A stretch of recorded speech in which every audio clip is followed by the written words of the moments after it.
It is a monumental day for the Walt Disney Company and the business of the company. Bob Chapek is back. No, not at Disney, but taking it to an ally of Disney and joining the board of a company which matters more than most would ever know. And that's why we're going to break that down, what it means and why Disney might be unhappy. At the same time, Nelson Peltz, the proxy war. Well, that game has utterly changed as Peltz has shocked the world. We'll tell you why on the backside. Hang tight, folks.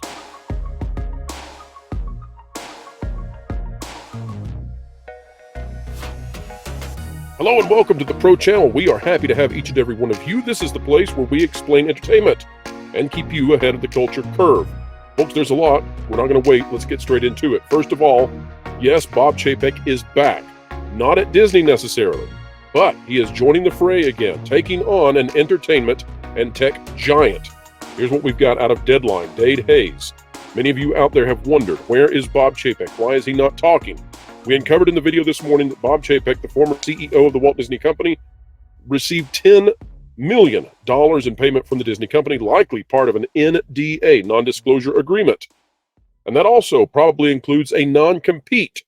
So what is a person such as Chapek to do if you want revenge against Disney, and yet you cannot join any of its competitors? Well, you do exactly what he's doing here. We'll get to the Nelson Peltz part of this story in just a moment, folks. This out of Deadline, ex-Disney chief Bob Chapek appointed to board of medical firm Masimo as company battles Apple. As we read this, folks, remember that Apple and Disney are extremely close allies right now. Disney has been trying to build relationships with Apple, even to the point that Disney is chasing after this Apple virtual reality product, wanting to be first in line to be a part of it. They very much want to be in great relations with Apple.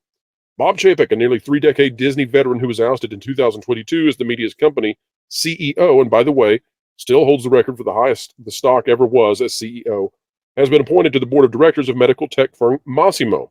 The move comes during a dramatic series of events involving Masimo and Apple.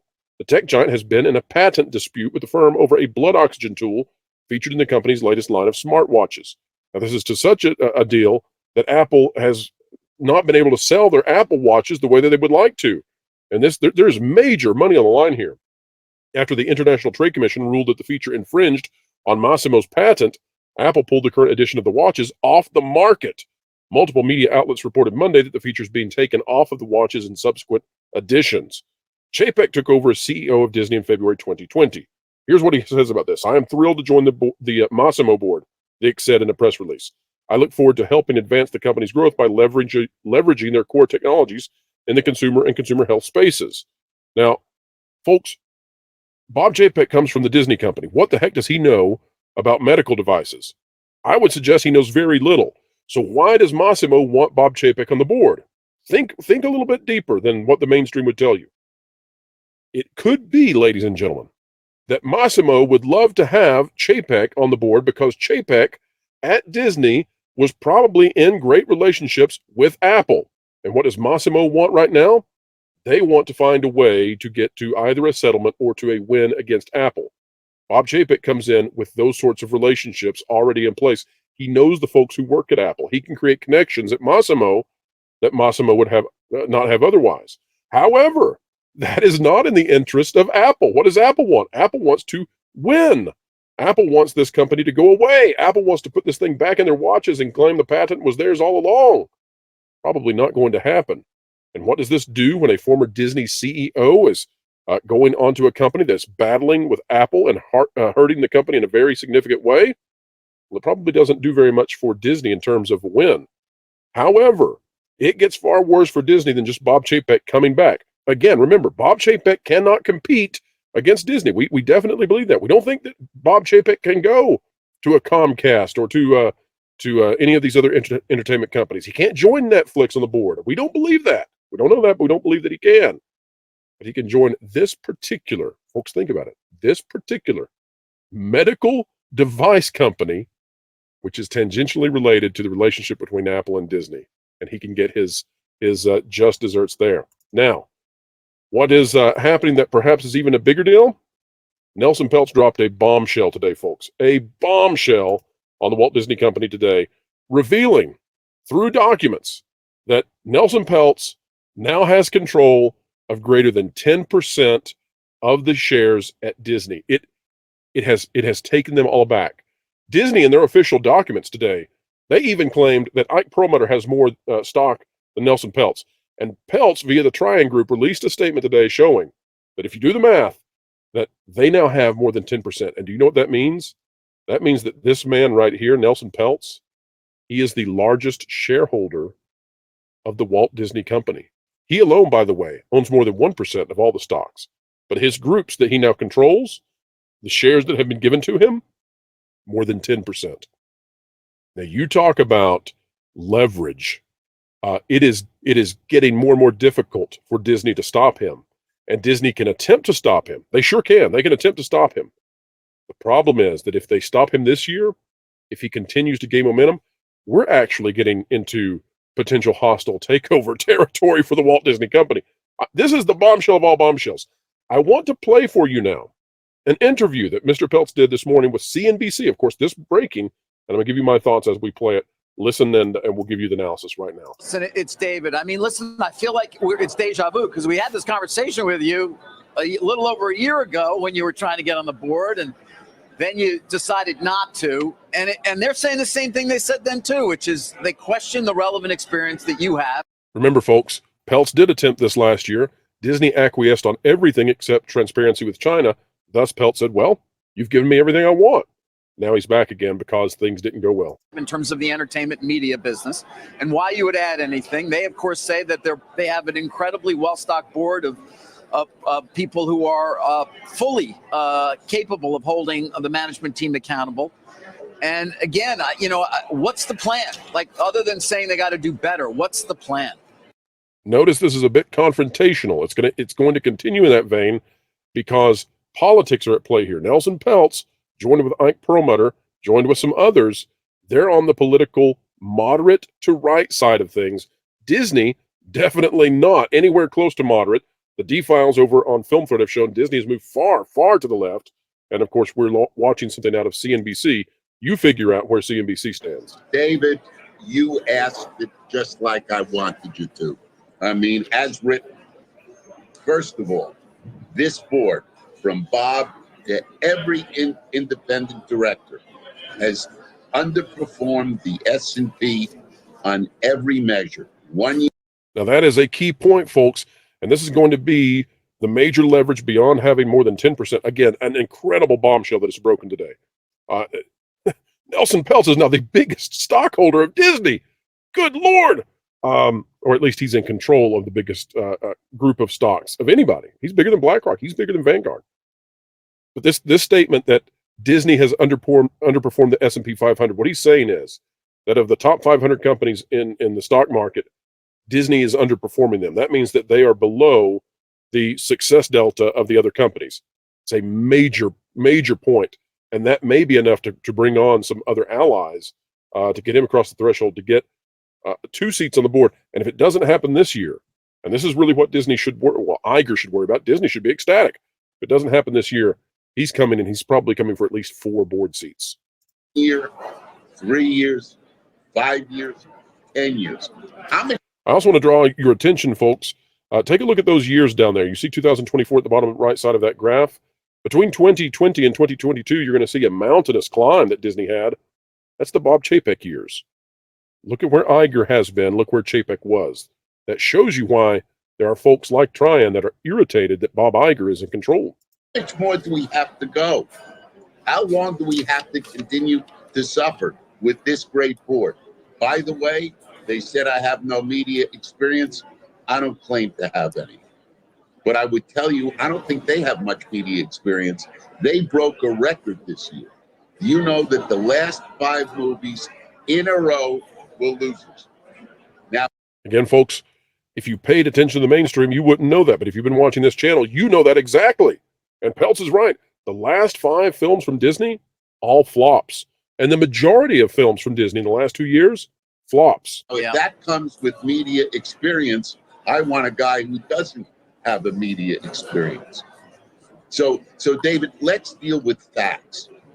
The company is... Quickly, folks, I want to show you, too, on that graph, the orange is just the standard top 500 stocks in the stock market. The blue is Disney. You can see that Disney has fallen precipitously while the rest of the major stocks have increased. Underperform. I made a run at them last year. They promised they were going to improve things. I took them at their word. Things got worse. The stock went down. Results got worse. Okay, so no more. I can't continue to give them more opportunities. Understood. And Although, to be fair, don't you need to be fair to compare it to the overall entertainment group? I mean, this is a unique period in time in which, as you well know, there are. Now here come the talking point responses. It's a unique point in time. This is sort of like what you hear every single election cycle. It's the biggest election of our lifetimes. They say it every single time. And this is what the talking point is from Disney right now is this is a unique point in time. Therefore, we can fail. Headwinds and changes that are generational in terms of trying to deal with the move to direct to consumer and make it profitable. So, comparing it to the S&P may be a bit unfair, don't you think? Oh, really? I mean, that's what shareholders who buy stock compare it to, David. But that's a good point. I mean, look at Netflix. Netflix last reporting period did $30 billion in sales, 20% margin. Pay attention to the margins. The margins, that's the profit margin that the company is making. And that profit margin allows the company to have investments. When you don't have a profit margin, and when your cash reserves are low, and when you have payments to make, such as purchasing Hulu, it cuts away at your ability to invest in things like the parks. That's why companies like Comcast Universal, very capable of building brand new theme parks all over the world and building expansions, while Disney struggles to even keep up with paying for the 3D glasses for Avatar, according to Mickey Views. Okay, then you have Warner's. They did $30 billion in sales and media with a 20% margin. Disney, the big daddy, did $50 billion in sales, a 6% margin. And remember, folks, 6% margin, when you consider the CPI, when you consider the rate of inflation, 6% may not even be keeping above water. Now, that's the competition. Those are the guys who are all suffering through a change from features to streaming. Some have been able to cope with it beautifully. Plus, this company, Bob said it in 2015 and 16, that streaming was a real issue. It was coming. It was. And pay attention too, because Peltz is bringing up a grave weakness on the part of iger. Disney Plus performed much better under Chapek. Disney Plus right now, specifically subscribers in North America, where the biggest where the biggest profit margin is, largely stagnant over the last year. It was going to continue to grow. He said that back then. And then what happened? They did nothing. And look what happened to ESPN. The crown jewel of Disney continued to lose subscribers, lose value, and now they're negotiating deals for ESPN out of total weakness. I'm going to stop there, folks, because there's so much to cover over the next few days when it comes to what is going on with Peltz and with Bob Chapek. That said, this ESPN thing is so huge because what he is suggesting here, and this is a shot across the bow. We have just been paying very close attention to the NFL potentially buying into ESPN. What Nelson Peltz is suggesting here, although not explicitly, is that because Disney allowed ESPN to decrease in value over time since 2015 and not be above board and excelling in the streaming market, that the NFL is looking to purchase into ESPN from a point of strength and ESPN/Disney from a point of weakness, thus losing value that the company desperately needs when the transaction is completed. What a thing to say at this time, as those talks seem to be coming very close. Think about it this way. Think about it this way. And this is something, again, they just don't talk about other places, except for here, That Park Place, Valiant Renegade, Midnight's Edge, few channels, right? But the mainstream really doesn't, because I don't think they think in this way. Consider it this way. If you're the NFL right now, if you're the NFL and you're in the midst of the final conversations about purchasing parts of ESPN and merging together your connective tissues, and at the same time, you have what has now been revealed just today, breaking news, that Nelson Peltz now is the biggest holder of stock, the biggest controller of stock for Disney, and the guy who has the most stock control is declaring to you, NFL, we are arguing from a place of weakness. What does that do to those negotiations? Again, well played, Nelson Peltz. Well played for what he's attempting to achieve. And what he's attempting to achieve is to topple the monolithic control of Disney by Iger and the Igerites and bring moderation back to the company. He's not trying to bring conservatism. He's trying to bring moderation. He's trying to be an opposing point of view on the board in order to have free discourse and not simply a rubber stamp check mark, yes, yes, man, yes, sir, to Bob Iger. Fascinating all. And do not lose sight of this Bob Chapek deal, because the Bob Chapek deal is a big deal. It's harder to understand. But when you see Chapek joining forces with a company that is tangled up with Apple, and Disney wants to be friends with Apple, remember that Chapek's opportunities to join companies right now probably severely limited by a non-compete that we believe exists, though we can't know for sure. When Bob Chapek does this, I think it's also saying to Disney, I'm coming for you eventually. I am coming for you eventually. Will Bob Chapek also, don't forget, Bob Chapek has a not insignificant amount of stock, we believe. Will he toss in with Nelson Peltz and Trian? I don't know that Peltz is going to get control of Disney this year, but I'm feeling much more certain that he will win in the long term, perhaps as soon as next year. And if Disney tries to keep him off the board, then Disney is delaying the consequences and increasing them dramatically, I believe. Folks, this is fascinating. If you take anything away from this video, Nelson Peltz dropped a bombshell. The biggest holder of Disney stocks in the world, more than 10%, bigger than the major institutions out there, gaining momentum. Will others join? All right, folks, that's it for today. If you liked this kind of content, well, you might consider clicking the like button, share, subscribe, click it, stick it to the algorithms, it's the notification bell, and drop a comment down below. Let us know your thoughts. Folks, wherever you are and whatever you're doing, keep learning, keep growing, and keep having fun.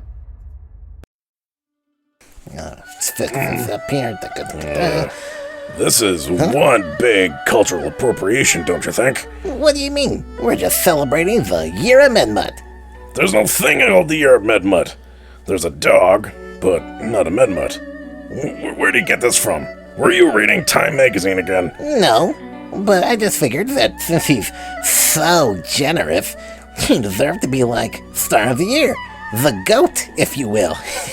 No. You all know goats are hot. You're just trying to suck up to him to get a membership on our channel, aren't you? Maybe. That's so disgusting. I'd say you should be ashamed of yourself, but trying to butter up to him like that... Then again, it is you. Look, man, butter worked on Jonas. Putting butter on a second-degree burn isn't a solution. Besides that, there's like another restraining order against you going near anyone in the kitchen.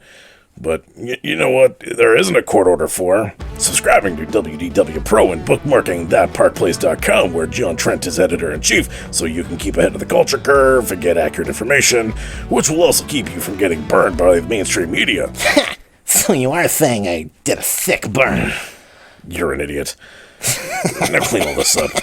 Yeah, I'm not cleaning this up.